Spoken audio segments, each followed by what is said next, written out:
Every spring, the routine begins again. You bring the tiller out, check the fuel, pull the cord, and spend hours pushing that heavy machine back and forth across the garden. The noise fills the air, the soil flies, your arms ache, your back tightens, and by the end of the day you are tired but satisfied because the ground finally looks clean and ready. For a moment it feels like progress. The surface is dark, loose, and smooth, like you have reset everything the right way. But that feeling does not last. Within a few weeks, the weeds begin pushing through faster than anything you planted. What looked like fresh soil suddenly looks crowded again. Then the sun comes, the rain comes, and that soft earth you worked so hard to create starts to collapse. It dries out, forms a crust, and cracks open. Water runs off instead of soaking in. You find yourself dragging tools back out, chopping, watering, fixing, trying to keep up with problems that never seem to end. By midsummer, it feels less like growing food and more like repairing damage over and over. Each season starts the same way, with the same effort and the same frustration, as if all that work never carried forward at all. What most people never stop to think about is how expensive this cycle really is. After all that work, when the soil still struggles to grow strong plants, you end up going back to the store to fix it. You buy bags of compost because the ground has no structure.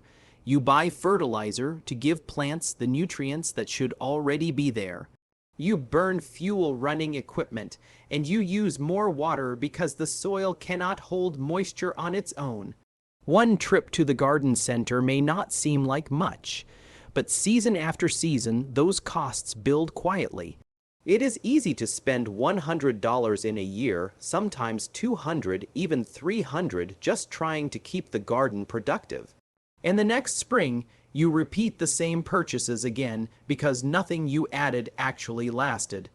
The system forces you to keep replacing what was lost instead of improving what you already have.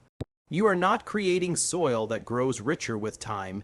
You are renting productivity one season at a time, paying again and again for fertility that disappears as soon as you disturb the ground.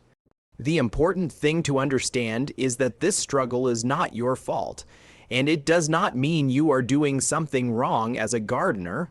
The real issue is not effort, and it is not the quality of your soil.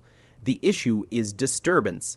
We have been taught to believe that turning the ground makes it better, when in reality, it interrupts the very processes that make soil healthy. If you walk into a forest, you will not see machines loosening the earth, yet the ground there is soft, rich, and full of life. Leaves fall on the surface, plants die back, and those layers slowly feed the organisms below. Worms pull material downward. Fungi connect roots. Microbes build structure over time. Nature builds soil from the top down, not by flipping it over, but by allowing life to accumulate and organize itself. When we till, we break that structure apart and force the system to start again from zero. So the frustration you feel is not because gardening is difficult. It is because the method has been working against the natural process instead of supporting it, and once you see that, the problem finally begins to make sense. This solution begins with changing how you see the garden itself. Instead of treating it like a space that must be rebuilt every season, you begin to treat it like a permanent structure, something designed once and allowed to improve over time. A permanent bed is not a box you construct or a product you buy. It is simply a decision about where growth will happen and how that space will be protected. You create clear paths where you walk, work, and move tools, and you separate those paths from the areas where plants will grow. Those growing zones are never stepped on again. That single change removes one of the biggest causes of soil failure, compaction. When you stop walking on the soil, you stop pressing the air out of it. The natural tunnels formed by roots and organisms remain open, allowing water to soak in and life to continue building below the surface. Instead of being flattened and repaired each year, the ground begins to hold its structure. Over time, it becomes softer, darker, and more stable without needing to be forced into shape again. The garden stops behaving like a temporary project and starts acting like a landscape feature that matures with age, and once you understand that idea, it becomes clear that the goal is no longer to reset the soil every spring, but to create conditions where it never needs resetting at all. To really trust this approach, you have to understand what soil actually is. It is not just dirt holding plants upright. It is a living network made of organisms working together. Beneath the surface are worms creating tunnels, fungi stretching fine threads through the ground, and billions of microbes breaking down organic matter into nutrients plants can use. These organisms are the real builders of soil structure.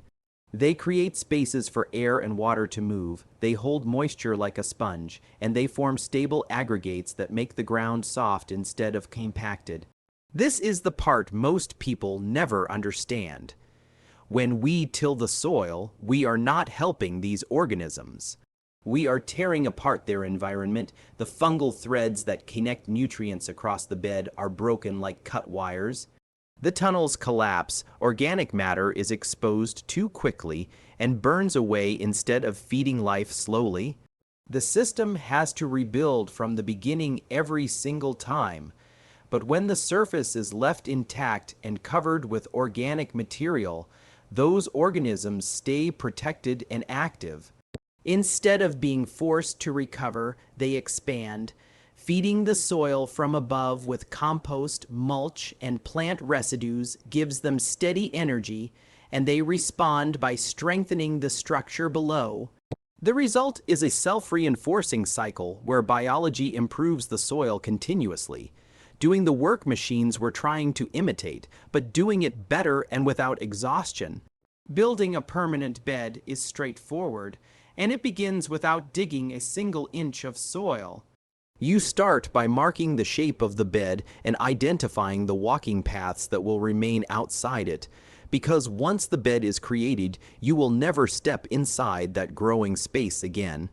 Instead of removing grass or turning the earth, you lay down a thick layer of plain cardboard directly over the ground, overlapping each piece so no light reaches through. This simple layer blocks weeds and slowly softens as it decomposes, becoming food for the organisms already living below. There is no need to fight the soil. You are preparing it by covering, not cutting.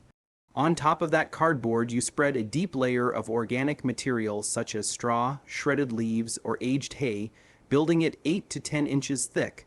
This layer may feel excessive at first, but it becomes the reservoir that stores moisture and feeds the soil over time. You are creating a sponge beneath your plants that will release water slowly instead of letting it escape. Next comes the planting layer, adding 4 to 6 inches of finished compost across the surface, forming the rich top where seeds and transplants will grow. At this stage, you are building upward rather than digging downward, copying the natural layering that forms fertile ground in undisturbed environments. Once the layers are in place, you shape the bed gently but do not compact it, leaving it open and breathable. The rule from this moment forward is simple. You never step on the bed. All work happens from the paths, protecting the structure you just created. Finally, you cover the surface with mulch such as straw or chopped leaves, shielding it from sun, wind, and erosion while locking in moisture. This cover keeps the biology active and prevents the surface from drying or crusting. As the weeks pass, the layers settle together naturally, and instead of managing loose dirt, you are watching a system organize itself. You did not dig a garden. You assembled conditions that allow the soil to build itself, and once you see how little force was required, the process feels achievable, repeatable, and far less intimidating than traditional preparation. Once this kind of bed is in place, the difference shows up not just in appearance, but in how little effort it takes to keep producing. One gardener began with a single bed as a trial. unsure if it would really perform any better than the tilled ground nearby. That first season, the plants established quickly and needed far less attention. Watering dropped to about half of what had been required before because the layered base held moisture deep in the soil instead of letting it evaporate. Even during hot weeks, the ground beneath the mulch stayed cool and damp while neighboring plots dried out. Weeds appeared at first, but each year fewer returned because the soil was no longer being disturbed to expose new seeds.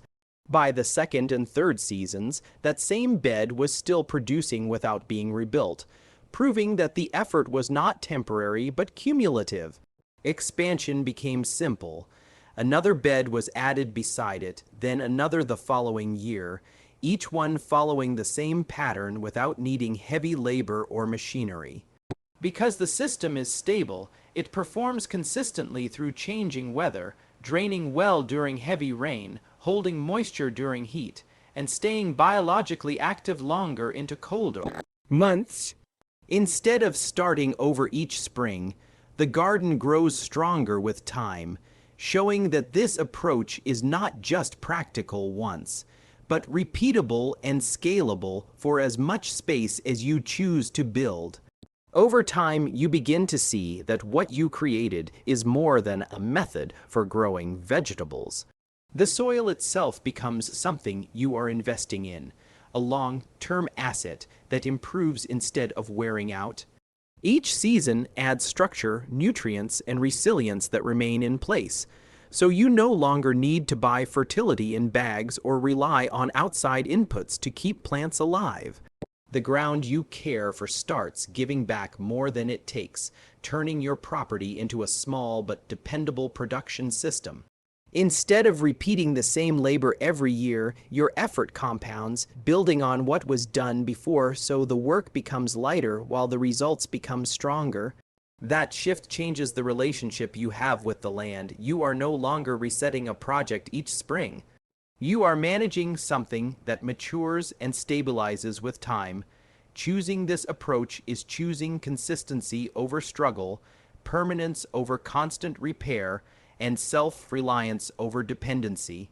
The garden stops being an exhausting task and becomes a system that supports you season after season because you decided to work with natural processes instead of starting over again and again.